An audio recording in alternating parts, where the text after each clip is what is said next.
everyone, a very good afternoon. இன்னைக்கு நம்ம பார்க்க போற டாபிக் வந்து ரொம்ப இன்ட்ரெஸ்டிங்கான ஒரு விஷயம். That is nothing but intrauterine contraceptive device. ரொம்பவே ஃபேமஸான காப்பர்டி பத்தி தான் நம்ம பார்க்க போறோம். யூசுவலா முன்னாடிலாம் என்ன யூஸ் பண்ணிட்டு இருந்தாங்கன்னா காப்பர்டி 380A அப்படின்னு ஒரு பிராண்ட் யூஸ் பண்ணிட்டு இருந்தாங்க. இப்போ மல்டிலூ டிவைசஸ் வந்துருச்சு. இத கிட்டக்கு பார்த்தா தெரியும். ஆக்சுவலி இந்த இடத்துல ஒரு ஸ்ட்ராண்ட் மாதிரி இருக்கும். இங்க வந்து ஒரு ஸ்டடியா ஒரு இன்வெர்டட் யூ ஷேப்ல வச்சிருப்பாங்க. இது காப்பர் டி 375 அப்படிங்கிறது என்னன்னா அந்த காப்பர் ஒயர் வந்து மவுண்ட் ஆயிருக்கு. அந்த சர்ஃபேஸ் ஏரியா தான் 375 அப்படின்னு மென்ஷன் பண்றாங்க. அடியில வந்து நைலான் த்ரெட்ஸ் இருக்கும். இந்த நைலான் த்ரெட்ஸ் எதுக்குன்னா ஈஸி ரிமூவலுக்காக. இதோட லைஃப் ஸ்பேன் பாத்தீங்கன்னா 5 இயர்ஸ். 5 இயர்ஸ் வரைக்கும் தாராளமா உள்ள இருந்துட்டு ஆஃப்டர் 5 இயர்ஸ் ஒரு பர்த் ஸ்பேசிங்காக நம்ம வச்சிருந்தோம் அப்படின்னா இதை ஈஸியாவே ரிமூவ் பண்ணிக்கலாம். ரிமூவ் பண்றதும் சரி, உள்ள வைக்கிறதும் சரி, அண்டர் ஸ்கில்டு கைனகாலஜிஸ்ட் ஒரு மெடிக்கல் ப்ரொஃபஷனல் கிட்ட வைக்கிறது ரொம்பவே உகந்தது.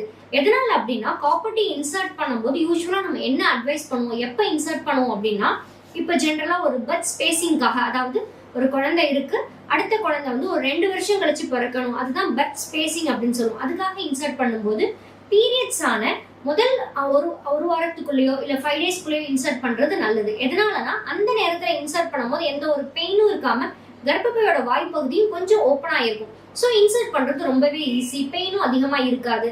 அதே மாதிரி நல்ல ஒரு ஹைஜீனா ஒரு ஸ்கில்டு ப்ரொஃபஷனல் இன்சர்ட் பண்ணாங்கன்னா எந்த இன்ஃபெக்ஷனும் வராம இருக்கும். அது மாதிரி எக்ஸ்பல்ஷன் ரேட்டும் ரொம்ப மினிமலா இருக்கும். இப்போ காப்பர்டி பத்தி நம்ம பேசும்போது இன்னொரு ஒரு முக்கியமான விஷயம் பேசணும். யாரெல்லாம் ஐடியல் கேண்டிடேட் ஃபார் காப்பர்டி? இப்போ ஜென்ரலா ஒரு நார்மல் வெஜினல் டெலிவரி ஆகுது. சுகப்பிரசவம் ஆகும்போது ஆன உடனே, அதாவது பிளசண்டா வெளியான உடனே இன்சர்ட் பண்ணிடலாம். இல்ல இமீடியட்லி ஆஃப்டர், இல்லைன்னா ஒரு ஆஃப்டர் 10 மினிட்ஸ்ல இன்சர்ட் பண்ணலாம். அப்படி இல்லையா வித்தின் 48 ஹவர்ஸ் நம்ம ஹாஸ்பிட்டல்ல இருந்து டிஸ்சார்ஜ் ஆகி வரதுக்குள்ள இன்சர்ட் பண்ணிக்கலாம். அப்படியும் இன்சர்ட் பண்ண முடியல அப்படின்னா ஆஃப்டர் 6 வீக்ஸ், அந்த 48 ஹவர்ஸ் டு 6 வீக்ஸ்க்குள்ள வந்து யூட்ரஸோட வாஸ்குலாரிட்டி அதிகமா இருக்கும். ஸோ அந்த நேரத்துல இன்சர்ட் பண்ண மாட்டாங்க. ஆஃப்டர் 6 வீக்ஸ் 1.5 மாசம் கழிச்சு இன்சர்ட் பண்ணிக்கலாம். ஸோ within 48 hours, அப்படி இல்லைன்னா after 6 weeks. இப்போ சிசேரியன் செக்ஷன் ஆகுது. LSCSல நம்ம குழந்தை பிறந்திருக்குன்னா டாக்டர்ஸ் ஆன் டேபிள்லே பேபியை டெலிவரி பண்ணிட்டு பிளாசண்டாவை எடுத்துட்டு ஆன் டேபிள்லே இன்சர்ட் பண்ணிடுவாங்க சிசேரியன் செக்ஷன் முடிச்ச உடனே. டெஃபினட்டா என்னோட அட்வைஸ் என்ன அப்படின்னா ஒரு குழந்தைக்கும் இன்னொரு குழந்தைக்கும் நடுவுல கேப் வந்து மினிமம் 2 இயர்ஸ்னாச்சும் அவசியம். இதுதான் கவர்மெண்டோட கைட்லைன்ஸும். அடுத்து உடனடியா கன்சீவ் ஆகும் போது அந்த யூட்ரஸோட ஸ்திரத்தன்மை கம்மியா இருக்கிறது மட்டும் இல்லாம குழந்தை ப்ரீடாமா பிறக்கிறதுக்கும் அனிமியா வரதுக்கும் அதிக காரணங்கள் உண்டு. அதனால பர்த் ஸ்பேசிங் அப்படிங்கிறது ஐடியல். அத மாதிரி இருந்தாதான் ஃபர்ஸ்ட் பிறந்த குழந்தைக்கும் நல்லா ஃபீட் பண்ண முடியும். அந்த குழந்தை கொஞ்சம் பெரிய வயசானா அடுத்து கன்சீவ் ஆனாங்கன்னா அந்த அடாப்டபிலிட்டியும் ரொம்ப ஈஸியா இருக்கும். இப்போ நம்ம இன்சர்ட் பண்ணும்போது பெயின் இருக்காதா, என்னெல்லாம் சைட் எஃபெக்ட் அப்படின்னு கேட்பாங்க. நிறைய பேர் பயந்துட்டு ரொம்ப பெயினா இருக்கும், வெயிட் லாஸ்லாம் ஏற்படும் அப்படின்லாம் சொல்லுவாங்க. நிறைய மித்ஸ் இருக்கு இந்த காப்பர்டியை சுத்தி. ஒன்னொன்னா first I will just clarify it. The first one, தாய்மார்கள் கேட்கறது என்னன்னா, மேடம் இது இன்சர்ட் பண்ண உடனே வெயிட் லாஸ் ஆயிடுது, ரொம்ப வெயிட் லாஸ் ஆயிடுச்சுன்னு சொல்லுவாங்க. அது மாதிரி ஒரு பாயிண்டே கிடையாது.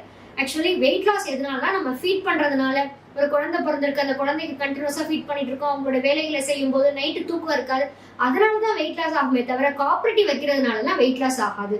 செகண்ட் கொஸ்டின், ரொம்ப காமனா டவுட் கேட்கறதுன்னா காப்பர்டி வச்சோன்னா மைக்ரேட் ஆகி ஸ்டொமக், கிட்னி அப்படிலாம் போயிடும் அப்படின்னு சொல்லுவாங்க. Uterus is a solid organ. உள்ள நம்ம ஒரு காப்பர்டி இன்சர்ட் பண்ணும்போது அது பெர்ஃபரேட் ஆகி வெளியில போறதுக்குள்ள சான்ஸ் வந்து ரொம்பவே கம்மி. அதே மாதிரி ஈஸியா அது மைக்ரேட் ஆகிற அளவுக்கும் இருக்காது. இதை இன்சர்ட் பண்ணிட்டு after 5 years you can safely take it out. Okay. இன்னொரு தேர்ட் காமன் விஷயம் என்ன கேட்பாங்க அப்படின்னா, காப்பர்டி வச்சோன்னா உதிரப்போக்கு ரொம்ப அதிகமாயிடுச்சு, கிளாட்டா கட்டியா போகுது, ப்ரொலாங்கா இருக்கு, 10 நாள் 15 நாள் போகுது அப்படின்னு சொல்லுவாங்க. யூஸ்வலா சில பேருக்கு காப்பர்டி இன்சர்ட் பண்ண அடுத்தடுத்த மாசங்கள்ல கொஞ்சம் ப்ரொலாங்கா இருக்கலாம், ஆனா அதுவே கண்டினியூஸா இருக்கும் அப்படிங்கிற அவசியமும் இல்லை.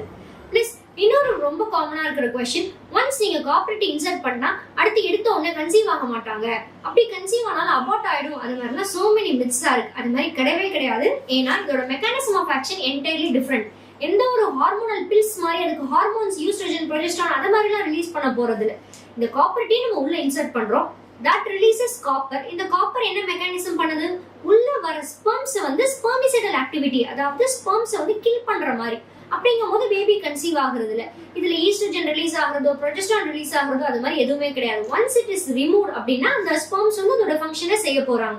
சோ இது மூலமா நான் சொல்றது என்னன்னா, காப்பர்டி ஒன்ஸ் இன்சர்ட்டட் அப்படின்னா அடுத்து கன்சீவ் ஆன காப்பர்டி எடுத்ததுக்கு அப்புறம் கன்சீவ் ஆறாங்கன்னா அது அபார்ஷன் ஆயிடும், அது வந்து ப்ரீடம் ஆயிடும் அப்படிங்கிற ஒரு மித்ஸ் எல்லாமே வேண்டாம். ஒன்ஸ் ரிமூவல் அப்படின்னா யூட்ரஸோட நார்மல் ஆக்டிவிட்டியே ரெசியூம் ஆயிடும், பிரெக்னன்சியும் கன்ஃபார்ம் ஆயிடும். இன்னொரு முக்கியமான விஷயம் சொல்லணும், இந்த காப்பரேட்டிவ் வைக்கும் போதே ஒரு ஸ்கில்டு ப்ரொஃபஷனல் கிட்ட எதனால நான் இன்சர்ட் பண்ணணும் அப்படின்னு சொல்றேன்னா, இன்ஃபெக்ஷன் ரேட் நிறைய பிரைவேட் பிராக்டிஷனர்ஸ் இல்ல ஒரு குவாக்லயோ இல்ல அண்டர் குவாலிஃபைட் பர்சன் இன்சர்ட் பண்ணும்போது ஆன்டிபயோட்டிக்ஸ் எதுவும் கொடுத்துருக்காங்களா இல்ல அவங்களுக்கு பெயின் அது மாதிரி எதுவும் இருக்கா என்னங்கிறது பார்க்கணும். சப்போஸ் இன்சர்ட் பண்ண உடனே ரொம்ப பெயின் இருக்கு இல்லைன்னா கிளாட் மாதிரி பாஸ் ஆகுது அப்படின்னா மினிமல் ட்ரக்ஸ் ஒரு பெயின் கில்லர்ஸ் எடுத்துக்கிட்டாலே அந்த பெயின் எல்லாமே சரியாயிடும். இன்னொரு முக்கியமான விஷயம் என்னன்னா, கான்ட்ரா இண்டிகேஷன்ஸ் யாரெல்லாம் இன்சர்ட் பண்ணக்கூடாது இந்த காப்பர்ட்டி அப்படின்னு பார்க்கணும். ஃபர்ஸ்ட் விஷயம் பிரெக்னன்சி இருக்கும்போது காப்பர்ட்டியை நம்மளால இன்சர்ட் பண்ண முடியாது. செகண்ட் விஷயம் என்ன அப்படின்னா, லோக்கலா இன்ஃபெக்ஷன் இருக்கு, சர்விக்ஸ்லயோ இல்ல ஜெனிட்டல் ட்ராக்ட்ல நிறைய இன்ஃபெக்ஷன் இருக்குன்னா இதை இன்சர்ட் பண்ண முடியாது. தேர்ட் திங் வந்து ப்ரீவியஸ் எக்டோபிக் பிரெக்னன்சி, அதாவது டியூப்ல கன்சீவ் ஆயிருக்கு அப்படின்னா அது ஒரு ரிலேட்டிவ் கான்ட்ரா இண்டிகேஷனா வச்சுக்கலாம். முக்கியமான கான்ட்ரா இண்டிகேஷன் என்ன அப்படின்னு சொன்னா, ஒரு கேன்சர் இருக்கு, கேன்சர் சர்விக்ஸ் இருக்கு, கேன்சர் ஓவரி இருக்கு அப்படிங்கும்போது, அதாவது ரீப்ரடக்டிவ் சிஸ்டம் கேன்சர் இருக்கு அப்படிங்கும்போது இதை இன்சர்ட் பண்ண முடியாது. இல்லைன்னா கண்டினியூஸ் ப்ளீடிங், ப்ரொஃப்யூஸ் ப்ளீடிங் எப்போதும் ப்ளீட் ஆகிட்டே இருக்கும், கண்டினியூஸா ப்ரொலாங்டு ப்ளீடிங் இருக்கு அப்படிங்கிறது ஒரு ரிலேட்டிவ் கான்ட்ரா இண்டிகேஷன். ஓகே, இப்போ காப்பர்ட்டி மட்டும்தான் ஒன்லி கான்ட்ராசெப்டிவ் மெத்தடா, வேற எதுவும் இல்லைன்னா நிறைய ஆப்ஷன்ஸ் இருக்கு. காப்பர்ட்டி கவர்மெண்ட்லயே ஃப்ரீ ஆஃப் காஸ்ட்ல கிடைக்குது. மாலாயன் அப்படின்னு ஓசி பில்ஸ் எல்லாமே கொடுக்குறாங்க. 21 பில்ஸ் இருக்கும், அதை தினமும் சாப்பிட்டு வரணும். அப்புறம் காண்டம் இஸ் அவைலபிள். தென் மிரனா அப்படின்னு ப்ரொஜெஸ்ட்ரான் ரிலீசிங் கான்ட்ராசெப்டிவ் டிவைஸ் இருக்கு. So many contraceptive options are available. So அதெல்லாம் யூஸ் பண்ணிட்டு தேவையில்லாம அன்னெசரியா கன்சீவ் ஆயிட்டு அதை அபார்ஷன் பண்ணணும் அப்படின்ட்டு டெஃபினட்டா நம்ம யோசிக்கவே கூடாது. கான்ட்ராசெப்டிவ் ஆப்ஷன்ஸை யூஸ் பண்ணிட்டு ஒரு மினிமம் பர்த் ஸ்பேசிங் வேணும் அப்படிங்கிறது தான் என்னோட இந்த வீடியோவோட மோட்டிவே. Thank you so much.